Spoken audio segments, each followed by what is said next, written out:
जय हिंद दोस्तों, मैं शुभम सिंह परिहार स्वागत करता हूं आपके अपने YouTube channel RM education hub पर। जैसा कि मुझे विश्वास है कि आप लोग घर पर अच्छे होंगे, सुरक्षित होंगे, स्वस्थ होंगे, यह ईश्वर से अपनी कामना है।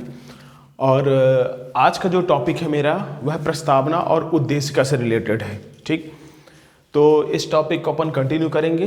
तो आइए स्टार्ट करते हैं। हाँ, इसके पहले एक बात और बोल देना चाहता हूँ मैं कि हमारा जो टेलीग्राम ग्रुप है वहाँ पर मैं देख रहा हूँ डेली कुछ बहुत अच्छे अच्छे क्वेश्चन आ रहे हैं। राजीव सर, पूजा मैम, प्रिंस दुबे और बहुत सारे लोगों ने वहाँ पर जो पार्टिसिपेट कर रहे हैं, बहुत अच्छा लग रहा है। क्वेश्चन के आंसर दे रहे हैं, बहुत अच्छा लग रहा है। अच्छा जो ग्रोथ रेट है वो भी अच्छा है। तो मैंने ये बाकी जो लोग टेलीग्राम से नहीं जुड़े हुए हैं, नीचे यहाँ पर डिस्क्रिप्शन पर नंबर डाला हुआ है, उस नंबर पर आप लिंक करके डायरेक्ट जुड़ सकते हैं टेलीग्राम से। ठीक है, तो स्टार्ट करते हैं दोस्तों। देखिए आज का जो टॉपिक है अपना प्रस्तावना और उद्देशिका। ठीक है, भारतीय संविधान में जो प्रस्तावना लाई गई थी, जो प्रस्तावना दी गई थी, वह उद्देशिका का ही पार्ट है। मैंने आपको पहले बता दिया था कि उद्देश्य प्रस्ताव जो पास किया था वह जवाहरलाल नेहरू जी थे।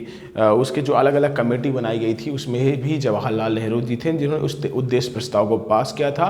और उस उद्देश्य प्रस्ताव को अपन किसके नाम से जानते हैं? प्रस्तावना के नाम से जानते हैं। भारतीय संविधान के मूल आदर्शों में जो भी चेंजिंग, जो भी मोमेंटम बनाए गए, वह अपन किसके नाम से जानते हैं? प्रस्तावना के नाम से जानते हैं। मूल आदर्श हमारे जो भी वह किस में आते हैं? प्रस्तावना में। तो ठीक है, तो स्टार्ट करते हैं। तो देखिए आप यहाँ पर भारतीय संविधान का मूल आदर्श जो है वह संविधान सभा से रिलेटेड है। बिल्कुल सही है। ठीक है, और आपको बता दूं कि प्रस्तावना जो सबसे पहले उद्देशिका जो दी गई थी वह पंडित जवाहरलाल नेहरू, जो कि हमारे भूतपूर्व प्रधानमंत्री पंडित जवाहरलाल नेहरू जी के द्वारा 13 दिसंबर 1946 को दी गई थी। इसके पहले वाली वीडियो में मैंने ये सारी चीज़ें क्लियर कर दी थी आपको। 13 दिसंबर 1946 को उद्देशिका प्रस्ताव पेश किया गया और पास कर दिया गया। ठीक, पास करने के बाद उसको अंतिम चरण में जब दिया गया, जब अंतिम चरण आता है फाइनली, तो उसका नाम प्रस्तावना में जनरेट कर दिया जाता है, प्रस्तावना बता दिया जाता है, जिसको अपन मूल रूप से उद्देशिका ही कहते हैं। लेकिन प्रस्तावना में उद्देशिका को शामिल कर लिया गया। इसके पश्चात दोस्तों आपसे पूछता है कि यह उद्देशिका या प्रस्तावना कहाँ से ली गई है। तो इसमें 2 क्वेश्चन आते हैं। ये डीपली नॉलेज होता है। ज़्यादातर क्वेश्चन आपकी यूपीएससी और एमपीपीएससी पूछता है। ठीक, हमने आपको पहले ही बता दिया संविधान से जो तत्व हैं, जो भी कहाँ से क्या लिया गया है, संविधान सभा के स्रोत कहाँ से लिए गए हैं। कुछ ऐसी चीज़ें जो उसमें ऐड नहीं थी इसमें है। कुछ बुकों में जैसे दिया हुआ, जैसे अमेरिका और ऑस्ट्रेलिया, आपको बता दूं दोनों जगहों से लिया गया है। अब कैसे लिया गया है वो समझ लीजिए कि दोनों जगहों से तो एक साथ नहीं लिया जाएगा, तो एक ही जगह से, लेकिन दोनों जगहों का कहीं ना कहीं उनका उल्लेख है। क्या है? देखिए इधर उद्देशिका की जो प्रस्तावना ली गई है वह अमेरिका से ली गई है और ऑस्ट्रेलिया से। तो देखिए जो विचार लिए गए हैं, जो उद्देश्य, जो इसकी प्रस्तावना है, जो विचार आए हैं, वो कहाँ से लिए गए हैं? अमेरिका से। लेकिन जो इसकी भाषा है, जो इसकी लैंग्वेज है, वो कहाँ से ली गई है? ऑस्ट्रेलिया से। दोनों ही याद रखिएगा, इसकी जो अमेरिका से इसके विचार लिए गए हैं, लेकिन इसकी जो ऑस्ट्रेलिया से जो भाषा ली गई है, भाषा, ठीक है, लैंग्वेज ऑस्ट्रेलिया से, और इसके विचार, जो थिंक, जो सोच, वह कहाँ से ले गई है? अमेरिका से। ठीक है दोस्तों, तो याद रखिएगा, कंफ्यूजन बिल्कुल नहीं होना है आपको यहाँ, कि कंफ्यूज हो जाना है कि विचार, जो थिंक्स है, जो सोचने का जो प्रोपेगेंडा, वो अमेरिका से, लेकिन जो उसकी लैंग्वेज है, जो लिखने का जो स्टार्टिंग मूवमेंट है, वो कहाँ से ली गई? भाषा वह ऑस्ट्रेलिया से। हम भारत के लोग प्रभुत्व संपन्न, लास्ट फिर बहुत लंबा है वो मैं आगे आपको बताऊंगा। डैश डैश डैश 26 नवंबर 1949 को अंगीकृत किया जाता है। ठीक, अब जब प्रस्तावना का अंतिम चरण यहाँ पर दिया जा रहा था, तो आपको पता है कि 26 नवंबर 1949 को हमारा जो संविधान है उसे अंगीकृत कर लिया गया, और 26 जनवरी 1950 को हमारा संविधान पूर्णतः लागू कर दिया गया। ठीक, अब 26 जनवरी 1950 को मैंने आपको पहले बताया था, 26 जनवरी 1930 पहला प्रथम स्वतंत्रता दिवस के रूप में अपन मना चुके थे, इस वजह से वो डेट भी फिक्स थी। लेकिन अगर आपसे पूछेगा अंगीकृत कब किया गया, तो 26 नवंबर 1949 को, और फाइनली लागू किया गया 26 जनवरी 1950 को। ठीक है, अब प्रस्तावना, अब स्टेप बाय स्टेप अपन चलेंगे। ठीक, अब प्रस्तावना में पहला आता है हम भारत के लोग। लोक मीन्स होता है जनता। ठीक, लोक से लोग, लोक से जनता। अब ये जनता, आपको बता दें प्रस्तावना में हम भारत के लोग, कहीं न कहीं जो हमारी प्रस्तावना है उसका जो सीधा प्रोपागेंडा बनाया गया है, जो सीधा संबंध बनाया गया है, वह जनता से कनेक्ट किया गया है कि जनता के द्वारा चुना हुआ ही शासक हमारे ऊपर शासन कर सकता है, या हमारे संविधान में जो भी नियम कानून बनते हैं, जो भी एडमिनिस्ट्रेटिव प्रोसेस होती है, वह सबका कारण कौन होता है? जनता। संविधान को जो शक्ति प्रदान करते हो कौन करती है? जनता। संविधान के शक्ति के रूप में सहायक है, बूस्टर के रूप में उपयोगी होता है आपकी जनता।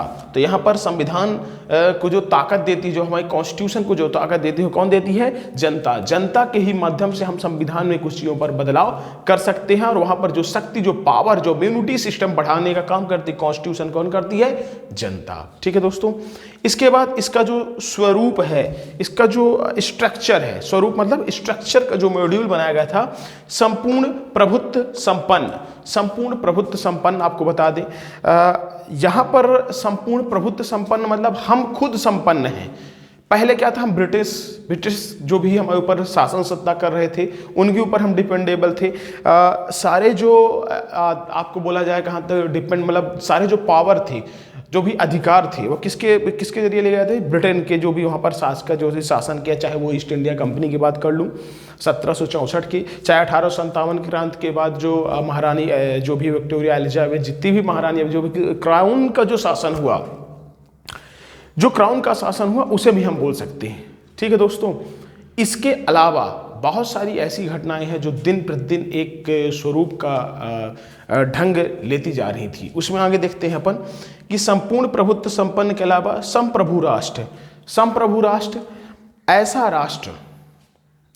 राष्ट्र जो अपने आंतरिक एवं बाह्य दोनों के जो डिसीजन है वह स्वयं ले सके, किसी दूसरे के डिसीजन की आवश्यकता यहाँ पर ना पड़े। इसके अलावा समाजवादी सभी को समानता का अधिकार, सभी को समान रहने का अधिकार, सभी को समान जीने का अधिकार। ठीक।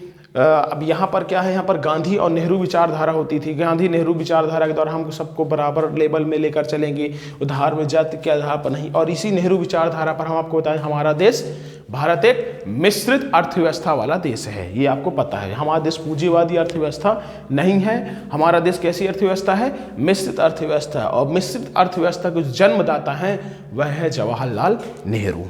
ठीक। तो यहां तक आपको समझ में आ गया होगा, आई होप। इसके बाद आता है पंथ निरपेक्ष। पंथ निरपेक्ष क्या कहलाता है? पंथ निरपेक्ष, धर्मनिरपेक्ष, इसके पहले वाली वीडियो में आपको डिक्लेयर कर चुका हूं। यहां पर पंथ निरपेक्ष का मतलब कि यहां पर हमारा जो धर्म होगा, वहां पर किसी भी कोई भी कॉन्स्टिट्यूशन या फिर किसी का हस्तक्षेप करने का अधिकार नहीं होगा। किसी राज्य या राष्ट्र का कोई धर्म नहीं होता है। यहां पर सभी व्यक्ति का एक धर्म होगा, किसी राज्य या राष्ट्र का धर्म नहीं होगा। ठीक है। यहां पर आपके धार्मिक विषयों पर कॉन्स्टिट्यूशन को अमेंडमेंट नहीं है, या फिर धार्मिक विषयों पर किसी सरकार को अधिकार नहीं है कि वह इसमें हस्तक्षेप कर सके। इसके बाद आता है लोकतंत्रात्मक। आपको बता दूं, जनता का, अब्राहम लिंकन द्वारा, जनता का जनता के लिए जनता द्वारा शासन, राइट है। जनता का जनता के लिए जनता द्वारा शासन ही लोकतंत्रात्मक व्यवस्था की एक पहचान है, एक उदाहरण है, एक एग्जाम्पल है। ठीक। रिपीट करता हूं, जनता का जनता के लिए जनता द्वारा चुना गया शासन ही लोकतंत्रात्मक व्यवस्था की जननी है। ठीक है। इसके अलावा गणतंत्र, गणराज्य और गणतंत्र। अब गणराज्य क्या कहलाता है और गणतंत्र क्या है? आपको बता दें कि हमारे यहाँ का जो राष्ट्रपति है वह वास्तविक है। ठीक है, वास्तविक है, वास्तविक शक्ति में निहित है। लेकिन हमारे यहाँ का राष्ट्रपति जो है वह संवैधानिक रूप से राष्ट्रपति है, ना कि वहाँ पर एक ऐसा स्टेप नहीं है कि उनका जो वंशानुगत है वह जनता के द्वारा चुना गया प्रतिनिधि के रूप पर है। ठीक है। चाहे वो अप्रत्यक्ष हो, चाहे वो प्रत्यक्ष के रूप में हो, चाहे वो प्रत्यक्ष रूप से हो, चाहे वो अप्रत्यक्ष रूप में हो। तो यहाँ पर अपन देख लेते हैं कि गणराज्य गणतंत्र, यहाँ पर चुना गया शासक वास्तविक शासक होगा, लेकिन वंशानुगत शासक नहीं होगा। डॉक्टर रामनाथ कोविंद हमारे के जैसे राष्ट्रपति हैं, तो वो उस टाइम पर अभी जो चल रहा है तो ठीक है, लेकिन उसके बाद उनके पुत्र बने, फिर उनके बाद कोई और बने, उन्हीं के, तो ऐसा वंशानुगत ऐसा नहीं है। यही है गणराज्य या गणतंत्र, मतलब वास्तविक शासन जनता के द्वारा चुना जाता है, लेकिन वहां पर जो पूर्ण हस्तक्षेप वह अगर देखा जाए तो जनता का ही रहेगा, वहां पर किसी भी वास्तविक वंशानुगत नहीं होगा। इसके अलावा उद्देश्य, अब इसके उद्देश्य में न्याय की बात की गई है। न्याय भी कई प्रकार के हैं, सामाजिक, आर्थिक, राजनैतिक।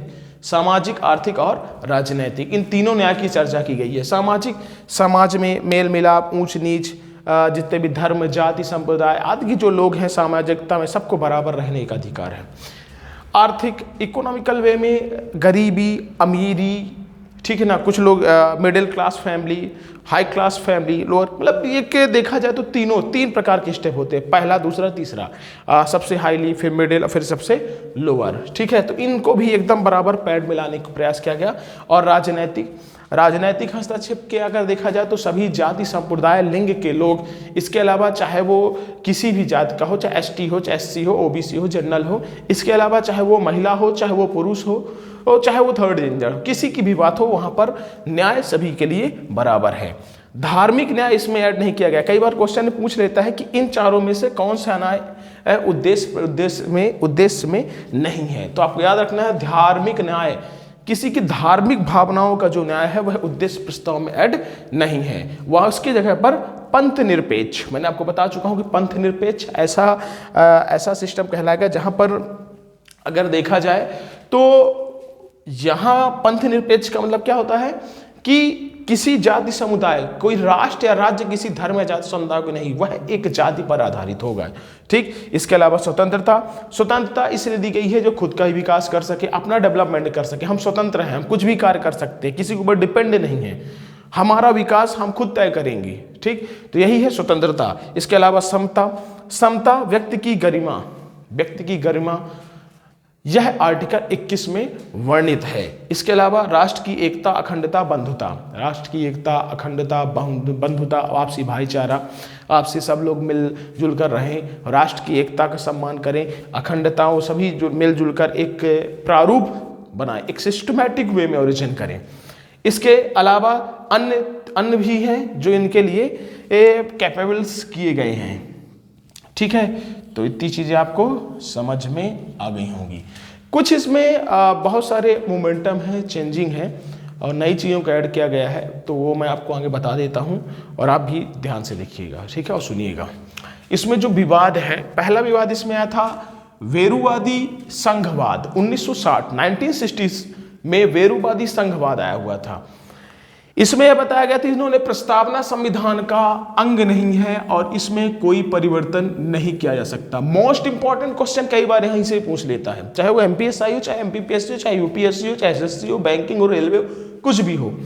वेरुवादी संघवाद 1960 में जो वेरुवादी ने था, उन्होंने संघवाद के खिलाफ ये सुप्रीम कोर्ट में याचिका की कि प्रस्तावना संविधान का अंग नहीं है, इसमें कोई परिवर्तन नहीं होगा, ये फाइनल डिसीजन होगा। बट दूसरा, केशवानंद भारती ने जब केरल राज्यवाद 1973 में लेकर आए तो वहां पर चेंजिंग हो गई और सुप्रीम कोर्ट ने एक नया आदेश दे दिया कि प्रस्तावना संविधान का अंग है, उसमें परिवर्तन कर सकते हैं। सुन लीजिए फिर से, केशवानंद भारती केरल राज्यवाद 1973 में प्रस्तावना संविधान का अंग है, उसमें परिवर्तन कर सकते हैं, लेकिन उसके मूल ढांचे में संशोधन नहीं कर सकते।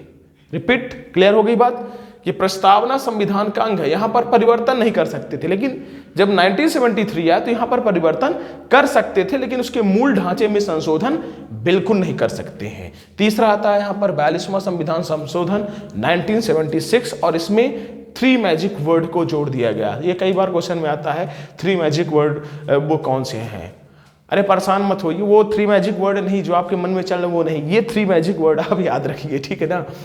42वें संविधान संशोधन 1976, मुस्कुरा रहे हैं खैर उसको छोड़िए, इधर देखिए 42वें संविधान संशोधन 1976, आप लोगों का एक्स्ट्रा दिमाग कुछ ज्यादा चलता है। खैर देखिए इधर 1976, समाजवादी, पंथ निरपेक्ष, अखंडता।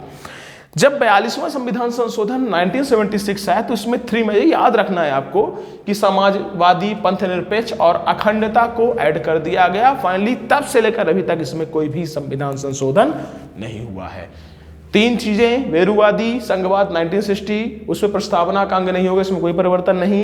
केशवानंद भारती केरल राज्यवाद 1973, प्रस्तावना में संशोधन होगा लेकिन मूल ढांचे में संशोधन बिल्कुल नहीं। और 42वें संविधान संशोधन 1976, समाजवादी, पंथ निरपेक्ष और अखंडता, 3 मैजिक वर्ड इसमें जोड़ दिए गए। इसके अलावा कुछ क्वेश्चन जैसे इसमें N.A. पालकी वाला ने प्रस्तावना को परिचय पत्र कहा है, याद रखिएगा। N.A. पालकीवाला ने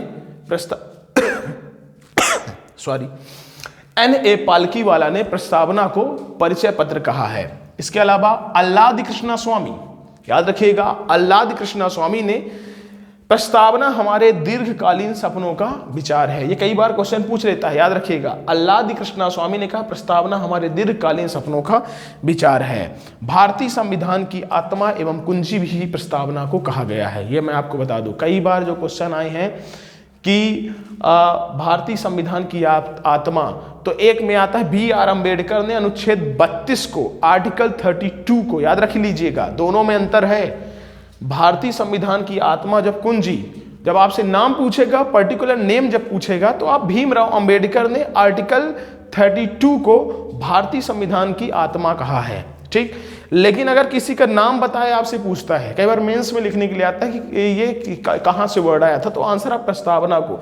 जब आर्टिकल 32, जब भीमराव अंबेडकर की बात आएगी कि भारतीय संविधान की आत्मा भीमराव अंबेडकर ने किसे कहा, तो आर्टिकल 32 को कहा है। लेकिन अगर किसी वक्ता का नाम बताया है तो भारतीय संविधान की आत्मा बिना प्रस्तावना को ही कहते हैं, ठीक। तो आज का सेशन आपको कैसा लगा, बिल्कुल कमेंट करके जरूर बताएं, ठीक है। नेक्स्ट क्लास, नेक्स्ट वीडियो जल्दी आएगी। मैं ईश्वर से कामना करता हूं कि आप लोग स्वस्थ रहें। जल्द ही ये सब चीज़ें धीरे धीरे, कोरोना वायरस का जो प्रकोप है वो कम होता दिखाई दे रहा है। तो घर पर रहें, सुरक्षित रहें और अच्छे से रहें, और टेलीग्राम पर कंटिन्यू जुड़े रहें, ठीक। तो और जो भी प्रॉब्लम है वो आप नीचे कमेंट बॉक्स पर करके बता सकते हैं, उसका मैं आंसर दूंगा। Okay, thank you.